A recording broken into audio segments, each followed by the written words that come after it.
சென்னையிலிருந்து மதுரை நோக்கி சென்ற கார் நத்தம் பறக்கும் பாலத்தில் பழுதாகி நின்று கொண்டிருந்த லாரி மீது மோதியதில் ஓட்டுநர் உயிரிழந்த நிலையில் 2 குழந்தைகள் உட்பட 7 பேர் காயமடைந்தனர். இதுகுறித்த விவரங்களை நம்முடைய செய்தியாளர் பாலமுருகன் வழங்கலாம். கேட்கலாம். பாலமுருகன், விரிவான விவரங்கள். நிச்சயமாக சாம், அதாவது சென்னையை சேர்ந்த 7 பேர் கொண்ட குடும்பத்தினர் மதுரை வருகை தந்திருக்கிறார்கள்.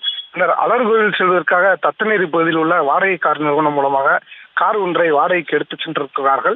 இந்த வாடகை காரை மதுரை காமராஜபுரம் பகுதியைச் சேர்ந்த மதியழகன் என்ற ஓட்டுநர் ஓட்டிச் சென்றிருக்கிறார்.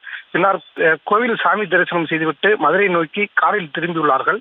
அப்போது மதுரை நத்தம் பறக்கும் பாலத்தின் மீது கார் வேகமாக வந்து கொண்டிருந்த போது பாலத்தின் நடுவே செங்கல் ஏற்றி வந்த சரக்கு லாரி ஒன்று பழுதாகி நின்றிருக்கிறது. அதனை கவனிக்காமல் லாரி மீது கார் வேகமாக மோதியதில் கார் முழுவதுமாக அப்பளம் போல் நொறுங்கியது. இந்த விபத்தில் கார் ஓட்டுநரான மதியழகன் சம்பவ இடத்திலே உடல் நசுங்கி பரிதாபமாக உயிரிழந்திருக்கிறார். மேலும் காரில் பயணித்த 2 குழந்தைகள் உள்ளிட்ட 6 பேர் மதுரை KK நகர் பகுதியில் உள்ள தனியார் மருத்துவமனையில் சிகிச்சைக்காக அனுமதிக்கப்பட்டிருக்கிறார்கள். இதனையடுத்து சம்பவ இடத்திற்கு வந்த தல்லாவலம் போக்குவரத்து காவல்துறையினர் விபத்து தொடர்பாக வழக்கு பதிவு செய்து விசாரணை நடத்தி வருகிறார்கள்.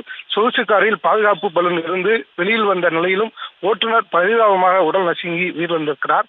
கால் அப்பளம் போல் நொறுங்கியதால் ஓட்டுநரின் உடல் காருக்குள் சிக்கிய நிலையில் தல்லாவலம் தீயணைப்பு துறையினர் உதவியுடன் உடலானது மீட்கப்பட்டு மதுரை அரசு ராஜாஜி மருத்துவமனைக்கு உடற்கூறு ஆய்வுக்காக அனுப்பி வைக்கப்பட்டுள்ளது.